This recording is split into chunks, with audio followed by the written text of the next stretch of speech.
Good morning, everybody. Today is Thursday, March 4th.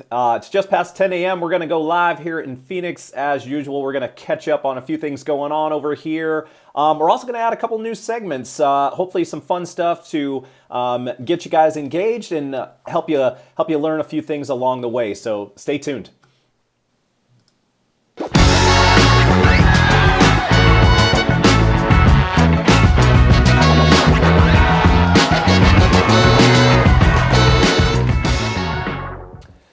What's up, everybody? It's Greg Corbett with the AZ Lifestyle Group right here in Phoenix, Arizona. If this is your first time to this channel and you're looking to find out everything you need to know about what it's like living in and or moving to the Phoenix metro area, make sure to hit that subscribe button and click the bell so you can be notified whenever we post a new video. We are helping people from all over when it comes to finding the best places and neighborhoods to live here, and we absolutely love it. So if you're even thinking about making a move and you need any assistance whatsoever, give us a call, send us a text, shoot us an email. However you want to get a hold of us, we got your back when it comes to moving to the Phoenix Metro. All right, let's not waste any time. Let's bring in our good friend and partner, Rudy Lopez with Prime Lending. Rudy, good morning, sir. How are you, man? I'm great, sir. And yourself? I'm doing good. I'm doing good. It's been a busy week, but it's nice. We're kind of floating into the 80s again, which might be a little early, but it's March. It's beginning of the best time of year here in Arizona. Yeah, I think I'm still new enough to earn the right to complain about the hot weather, how it gets so hot here. So yeah, I'm a little worried that I'm starting to see the number 8 before before in our temperature here. So we'll see. We're gonna see. I think it's gonna be 84 over the weekend or somewhere around the 80s. I haven't looked yet. It's it just starts creeping up on you a little bit. It's still beautiful outside. We're spending a lot of time. I mean, the mornings and evenings are great. When you're out in the sun during the day, it's a little warm, but it's hard to complain for sure because this is the best time, and there's so much going on. Even with things being dialed down a little bit, there's a lot of stuff going on, and it's a great time of year to be here. It really is. Yes, it really is. We'll sprinkle in a couple of 80s here and there throughout the week. But overall, again, I've said this, I think the last couple calls that we've been on, this is the best time to visit if you're on the fence and just kind of want to explore the neighborhoods. Best time. Yeah, and we have definitely a few people coming in to see us this month. A few people on the calendar making the trek out here, kind of checking out neighborhoods, see what's going on. If you're going to be one of those people doing that, make sure to reach out to us so we can kind of point you, tell you where to drive around, check out what cool places to go see, kind of pick out some potential neighborhoods so we can guide you on that. Rudy, we're going to add a couple new segments, I guess, today. We want to try to be more engaging with people who are watching and what's going on.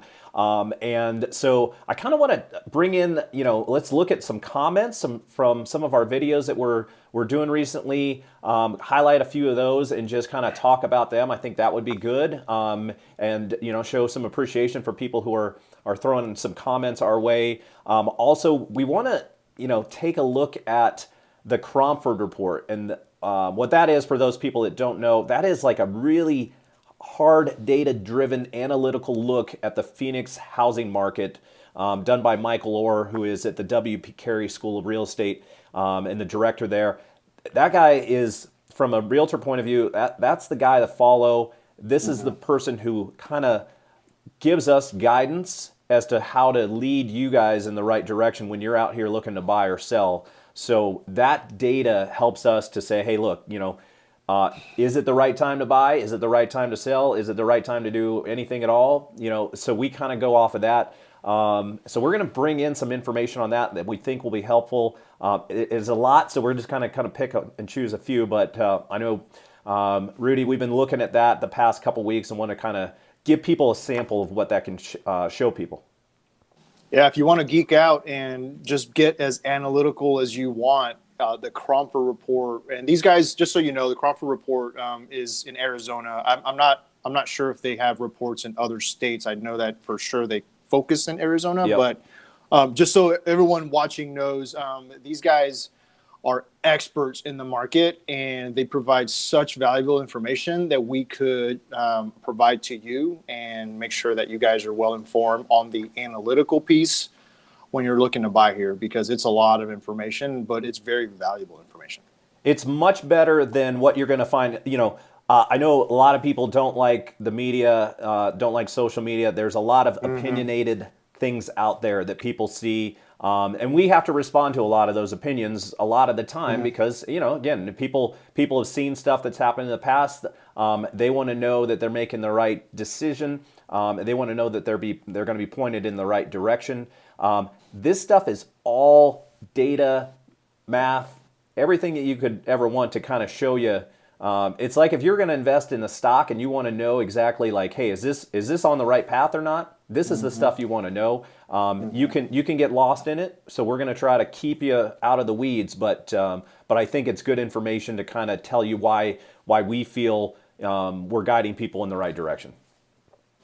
Yeah, and because I think obviously buying a home is a very, very emotional process and transaction, and that will never change no matter how analytical you want to get. Now, it's our job to make sure that we can balance that out with some hard facts that can help make your decisions much better or easier, I hope, with less stress. Because, Greg, recently we've helped 2 clients over the last 2 weeks from out of state moving here. Yep. Win offers. And if it wasn't for us talking to them about the analytics, about the expectations, not just plan A, but plan B, C, D, and E, and making sure that the right expectations were set up front, this can be, you better buckle up if you're going to go on this ride, if you're not doing all that beforehand. So I think that's very important that we get on the analytical piece, because that can help balance the emotional piece as well. Yeah, and a quick congratulations to Chris and Chinway. We were able to get them under contract this week, and and we didn't have to go over list, which was amazing. So a lot of factors kind of play into that. We have to kind of every case is going to be different, but I think we all considered it a win, and we're happy. We got a few things to go through in the process still, but it was a win for them, and we're happy for them. Yeah, super happy for them. All right, well let's do this. Let's get into some of the comments first, and. Chip and I, if you guys know Chip from the Arizona Insider channel, Chip and I do a lot of videos together. And we did a video on 10 things to avoid if you're looking to move to Arizona. And I'm going to bring up the comments from that that I just want to talk about a little bit. Commodore 64 left us a comment saying cost of living, and let me set this up a little bit. We talked about how cost of living is kind of getting a little crazy here. We talked about, landscape, greenery, the desert landscape, people getting used to that. We talked about, obviously, the heat, a lot of different things. So Commodore, you talked about the cost of living being relative in your opinion. Me and my family are coming from Illinois, where we are being priced out of the market by constant tax hikes. Also coming from the Midwest, the desert landscape looks cool and different to me. The only real con on this list that bothers me a little are the critters. Not looking forward to waking up with a scorpion in my bed. Hopefully pest control will take care of that. Great video though, thank you for that. Yeah, and so many good points in there to cover, Rudy. And I think you're totally right when it comes to cost of living. Arizona obviously is going through a major boom. We'll go through the details on that. So prices are being pushed up, but that's happening in a lot of places around the country, and people are being pushed out of where they're living currently, and that's a combination of pricing on their end plus their taxes, anything else that they're dealing with on their end. So maybe Arizona is not as bad for them if they're moving here. Desert landscape, a lot of people, if they're tired of the snow and the cold, a little desert landscape isn't going to be that bad to them. So they can handle that. And scorpions, yes, you can. Scorpions aren't really that bad overall here. You got to watch out in certain neighborhoods, but for the most part, I think it's not too bad. What are your thoughts on that, Rudy? Yeah, well, the good news about cost of living being relative is that it is 100% relative in that you have a choice in being able to move to places that are more conducive to your budget and income. So, yeah, absolutely. We it's funny because we've actually talked to quite a few people from Illinois that are moving here for the exact same reasons that he or she pointed out. But the awesome thing about living here is that, I mean, I've lived in Texas my whole life, so the cost of living there and here are very much the same almost. Yeah. I've never lived in a state that has huge tax hikes and costs that I would consider to be very prohibitive to my life. But I would just say that that's on the top list of why I moved here, because I didn't want to find out how it's like living in that manner, just because I've never lived in that sort of environment. So Arizona was a no-brainer to me. The desert landscape and scenery. Yeah, I think I've mentioned it a few times, if not to you, Greg, but just in general, that you have to get used to it and you have to be comfortable with it because it's totally different. Which is why we stress so much for you to come down here and actually drive the neighborhoods. Greg and I are happy to talk and go over everything via virtually, but once you're here, then that's where you can get obviously a better idea of what you're looking for. And then what was the last part? Oh, the scorpions. Yeah. It's funny because we thought about that too when we were moving here. Now, where we live in close to downtown Scottsdale, fingers crossed and knock on wood, scorpions, I guess they don't like to hang out in that part of the city. So, but there's other parts where, you got to just think about it. No, I was going to say I've lived all around, and I think especially when I was in real estate in the new communities, when I was out in Santan Valley, when I was in Buckeye, Maricopa, Casa Grande, all the newer developments when they were kind of going in and kind of messing with the old habitat and that kind of tends to get some critters coming into the area. And I also, where I live in Arcadia, I've had instances where my clients have come in and they purchased a home and maybe there's been something in the yard that hasn't been touched for years, and all of a sudden they dig into it and you get an infestation. So there are instances where you can find them all over, but I haven't seen one in my home in the time that I've lived here, and I hadn't had any in my any of my places of residence over the past 10 years. I've been stung once, and that was probably like when I was just out of high school, and it wasn't fun, but so I'm glad it hasn't happened since then. But you got to watch for certain things, but for the most part it's not going to be something whether it's your scorpions, your rattlesnakes, all this stuff is something you can find in Arizona, but it's not going to be something you have to look out your door for every day. Yeah, absolutely. And again, exterminators, pest control companies are here for a reason and to help with that. So it's not uncommon. Yep. Quick, Yvez says hello, Rudy, and hello, Greg. So hi, Yvez. Thank you for joining us, and also thank you for all your comments on the videos too. We appreciate that. Let's go back to another one. We had. So MLE, this is one that looks like it's, she's maybe not I don't know if it's a he or she honestly, but they're not super stoked about the heat here. Let's say hot is an understatement. I'm from the California high desert now, living in Fort Lauderdale. People complain about our summers, and I always say it's nothing compared to the desert, but that's a dry heat. Laugh out loud. I think they're giving us a little crap for everybody saying it's a dry heat. Currently looking to buy a northern Arizona higher elevation for 2022. Maybe I need to wait for the bust because I certainly can't afford Flagstaff. Yeah, so a couple things there. Number one, someone who doesn't necessarily think the dry heat is going to be that much better for people, which I don't disagree with. I know sometimes the dry heat can be a much better situation. I know humidity is not fun. So everybody's got their difference of opinion on that. I when it's 122, Rudy, and it's dry heat, I don't really care. It's still miserable. Yeah, 122, 132, it's all the same once it gets to 110 and above. If I could have $1 for everyone who I've talked to that doesn't live here, because again, I'm new enough, and this is just in my own little world. I'm new enough to just complain. Hey, it's hot here. I don't like it. Get me inside in the cool ACs. But every time I complain about the heat to people that don't live here, to my friends, families from out of state, they always just, their response is, well, it's a dry heat. It's not humid. If I have $1 for every time someone tells me that, I would probably be very rich right now. Yeah. But all joking aside, yes, it gets hot.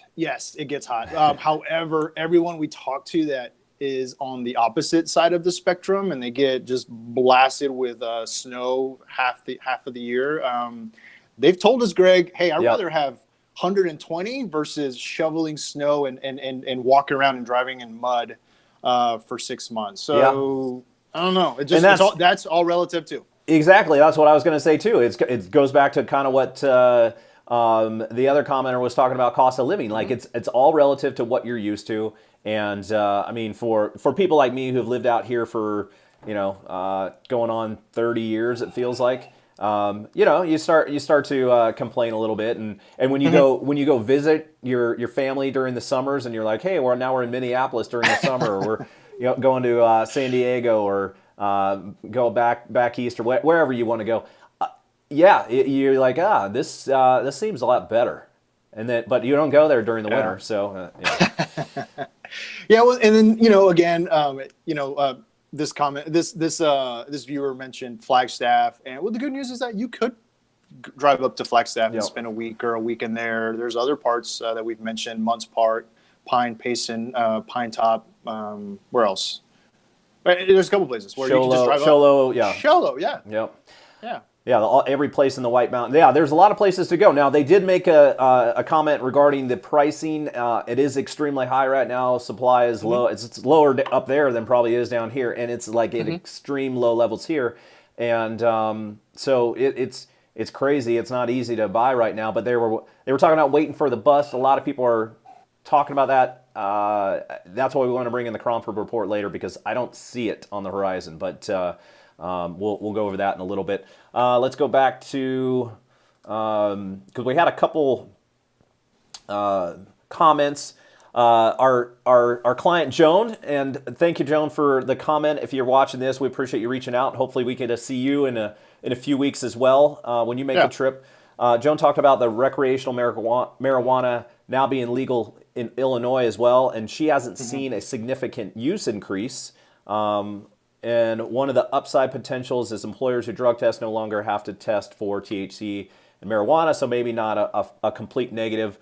We did have a couple, because we just brought that up. Not that, I think that it's a huge negative on my end. I voted for it. I think it'll have more pros than cons, but we put it in the video to potentially avoid if it's something that you think is going to be a negative on your end for yourself or your family. And just give you the heads up that now it's going to be, the recreational is going to be legal here. So, I think there's probably, there's always going to be certain things that are annoying. And I always bring up, when I went to Denver, a couple years ago, and we hung out downtown, and, you could tell like half the people there were high.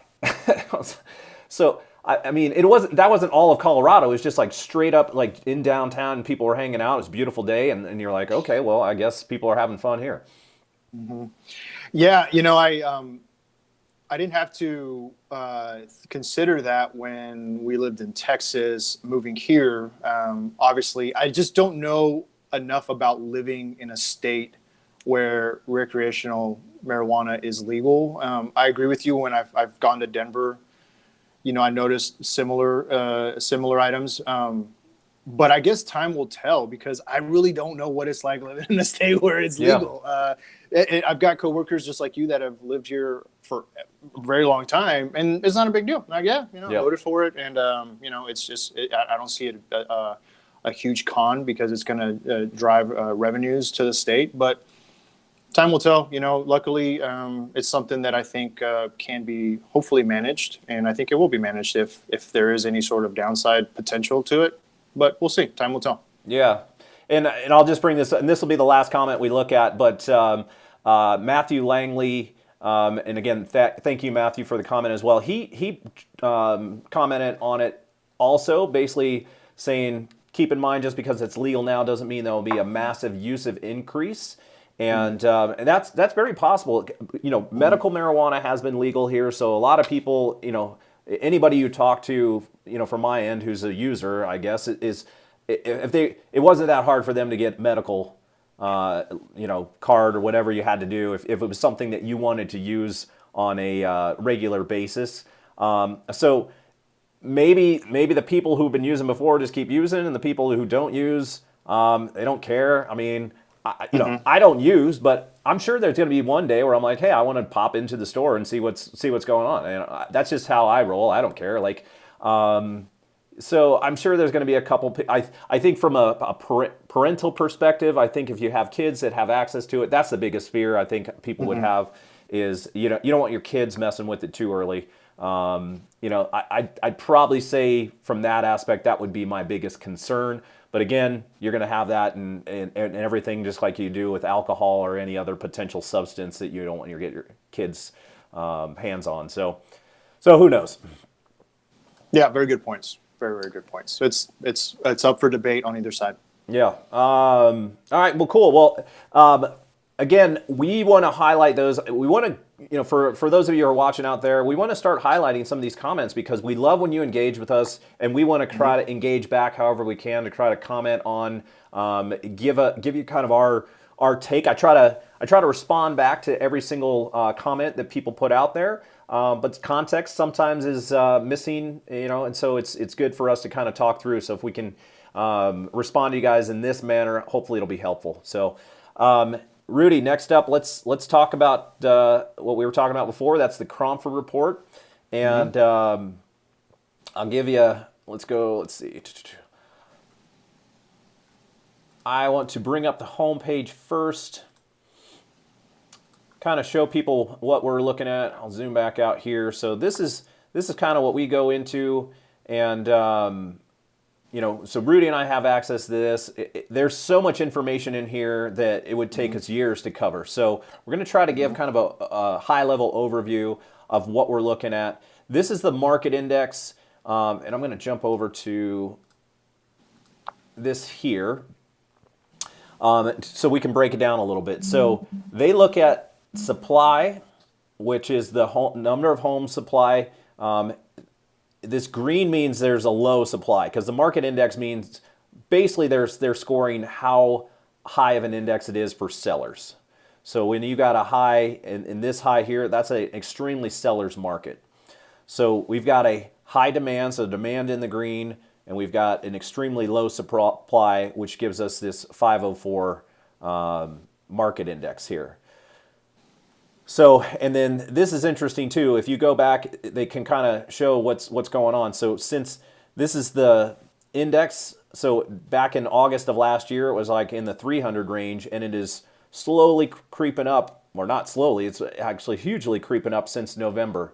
Why that is, I honestly, I'm not sure. I think, a lot of it obviously has been interest rates, but interest rates been low for a while. Again, we could kind of go. Let me bring Rudy back in here because Rudy, what do you think overall of like our market index going on? Like, what do you think people should know? Well, the higher the index, the more of a seller's market it is. So a 500 index is extremely high on the ratings, meaning that it is a brutally high seller's market. The exact number escapes me at the moment. I'm going to find out for our call next week what the balance, according to Cromford, what the balance numbers should be. But 500 is like so much. I think it's like 100. I think it's like 100 too. That's what I was think 100 is like the balance. So yeah, this is insane. So, and I'll bring this back up because this is what they're looking at. When I say that they're looking at high level stats, they're talking about, what affects the supply, new homes for sale by owner, appreciation, depreciation, the foreclosures, relocation, and then the demand, what causes demand, interest rates, again, appreciation, depreciation, relocation, employment, lending practices, population growth. So, I mean, this is a 92-page report. If you really wanted to join us one time, and we can talk you through like everything that they're seeing on the stats level that causes what we're going through right now. Again, not my goal to drag us all into the weeds of every single detail that's in this report here, but I think if we were to, and we'll probably have to do just like a video on this to kind of take people through it. But if we were to go through all these stats, I think that most people would see, especially when we're comparing this market to our previous increase where we had insane increases back in 2006, 2007, you will see that there are a lot of major differences that make most people believe who are looking at the stats that we're not going to see any kind of bubble bursting. Yeah, it's because the biggest difference, without boring everyone to death, is that back then there was artificial demand, meaning, rates. People were buying houses that did not qualify for those homes. So these people today would not be buying homes. So the ones that are actually qualified out looking for homes are legitimate buyers that are ready to go, that are just waiting on the right house to come up. The pandemic caused a imbalance of supply due to obviously people not wanting to show their houses, not sure what this coronavirus was about, houses coming off the market, buyers staying at home because they didn't want to leave their houses. And it created this huge pent up demand that had the virus not happened, this is just my opinion, then it would have just continued. Obviously, buyers would have still been buying, sellers would have been hopefully selling. But there was a period of time in last year where there was nothing going on. And then as soon as people started feeling more comfortable, then all these buyers just entered the market while sellers were still not comfortable selling, which resulted in now what's happening now. Again, more shortage of supply. The demand rates are low. That's another reason. There's just there's a lot of differences between then and now that are not pointing towards a bubble. I'm going to go back to the screen because, just if you start going through and you talk about, employment, unemployment claims, everybody's talking about like, hey, when all these forbearance ends, like everybody's going to be, kicked out of their homes and the market's going to crash. That ain't going to happen. There's not that many people in forbearance and there's plenty of supply. It goes over that. It talks about the pre-foreclosures and looking at the numbers back in when we had the crash versus now. I mean, it's night and day difference. There's nobody in pre-foreclosure anymore. The stock market performance, how that affects it. Our population, like what we're seeing as far as population growth, people moving in, people leaving, all the migration reports as far as what people are doing, because a lot of it is people just moving from a lot of these areas. California is a big one, but look, California, Seattle, Washington, the Bay Area, Chicago, New York, San Diego, Denver, and even Portland and Denver, they have a lot of people moving in there too. But there's a lot of just highly populated areas where people are moving out. And here we go. Like here's what people are moving out of. They're moving out of Jersey, New York, Illinois, Connecticut, California, Kansas, North Dakota, Massachusetts, Ohio, and Maryland. People are moving out, and here they're moving into these Idaho, South Carolina, Oregon, South Dakota, Arizona, North Carolina, Tennessee, Alabama, Florida, Arkansas. So those people where their people are moving in, those are probably where all of the crazy increases are happening. I mean, we're talking to somebody in Montana as well that's going through it.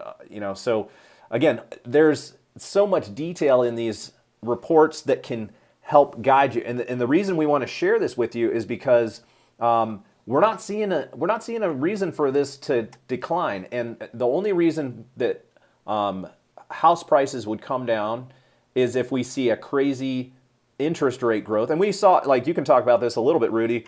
We saw a jump in interest rates last week. Was it last week? Yeah, last couple of weeks. It jumped to what, a quarter of a point? Yeah, so overall, you were looking at about a quarter of a point, and the reason for the jump is because the economy is starting to improve. COVID cases are falling. Mask mandates are being removed. The economy's a little more upbeat. The 1.9 trillion stimulus plan that the Biden administration is going to push out is going to create the market to have. The government has to finance that, meaning that bond yields are going to continue to go up, meaning interest rates are going to go up. So yeah, there's a lot of reasons why rates are going to go up. They're not going to go up to 5 or 6% per se this year. That's not what experts are predicting. They're going to continue to be at historic lows, but the days of the below 3% without paying points days, those might be numbered. Those might not be coming back in the foreseeable future. Yeah. So all a lot of factors that could be something that at least calms the market a little bit. We'll see. I mean, I think I've heard Michael Orr talk about this quite a bit on his end, and he's always said that interest rates really don't affect the market overall. Because people still have to buy and people still have to sell. So they might affect pricing to a certain extent. Like it might calm pricing down, but you're still going to have the same number of buyers and sellers. Yeah, and I think I've said this a couple times on our calls in the past. What would happen if rates start going up is affordability for buyers start going down. Meaning, if you were qualified for 250 today, you might not be qualified for 260, 270 in the future because rates have gone up, prices have gone up. So it's if there is a slowdown in the market, it's going to be due to affordability, in my opinion, affordability from the buyers where they just can't afford it anymore. So that's just going to, I think, slow it down a little bit, but it's not going to crash it. There's not going to be a crash. I think the unfortunate part is a lot of people are getting priced out. And, we're having a lot of people with money coming into here. And so those people are buying up the properties. That's pushing people with lower incomes, away. It's hard. We need to find a way to get more affordable housing for people. I think that's a problem probably throughout the country, but that's an issue. Hopefully, people bringing in, if they're bringing, their families and their businesses here, hopefully that creates more jobs for people as well. So hopefully there's a positive on that. I think that is the case in a lot of the scenarios. So it's not all bad for people who are like, hey, get all these Californians out of here who are trying to buy. I think there's a lot of positives with that too. We won't get into the political side because I think that's I don't know. I won't even touch that one. But I think there's a lot of positives with people who are bringing in here, and the market's going to stay strong from everything we're seeing. Again, unless there's some sort of catastrophic event that we're not going to see, which, hey, who knows? We've seen crazy things happen. But right now, the betting money is on the market's going to stay strong for a little bit. Yeah. As long as people want to live in houses and have the desirability or have the ability to work remotely, that's going to open it up to a lot of markets that are popular. Phoenix being one of them. So I think we're in for some strong growth moving forward. Now it's not going to be this crazy growth forever. Obviously, it's going to have to slow down a little bit at some point, cool down. But it's looking great. Yeah, you do. I think that's a fair point too, Rudy, is we can't continue to see the increases. I don't think that's possible that we've seen. So there's going to have to be some sort of point where it's like, okay, well, that's going to have to cool down a little bit. What that is, I don't know. But I would imagine we'll see it by the end of the year at some point. But Rudy, any final thoughts? We went a little long today, but we had a lot to cover. And, we don't have any other questions coming in. Avez, thank you for watching. We've had a few other viewers pop in. Anything you want to leave anybody with? Again, I'm excited that over the last 2 weeks, we've been able to help 2 viewers from out of state secure a contract on homes. Actually, the first one wasn't a week ago. It was just clear to close yesterday, was it not, Greg? Or a couple of days before, which he'll be closing on. It wasn't too long ago. You got that done quick. It wasn't too long. Yeah, we got it quick. So maybe that's why I feel like it was just last week. But, he'll be moving into his home. He's moving here from out of state, and he'll be moving into his home here in a couple of weeks. So I'm just super excited. Congrats to Terry and Alicia as well. Yeah, congrats to those guys. So anyway, just super excited about that. Excited for us to continue helping families move here. This is a great state, great city. So just keep using us. Make sure that we're here for you, and looking forward to it. Awesome. All right, Rudy. Well, appreciate it. Appreciate y'all your time and expert knowledge as usual. And if anybody has any questions, reach out to us. We got your back here. So enjoy your day. Have a great weekend. We'll see you guys next week.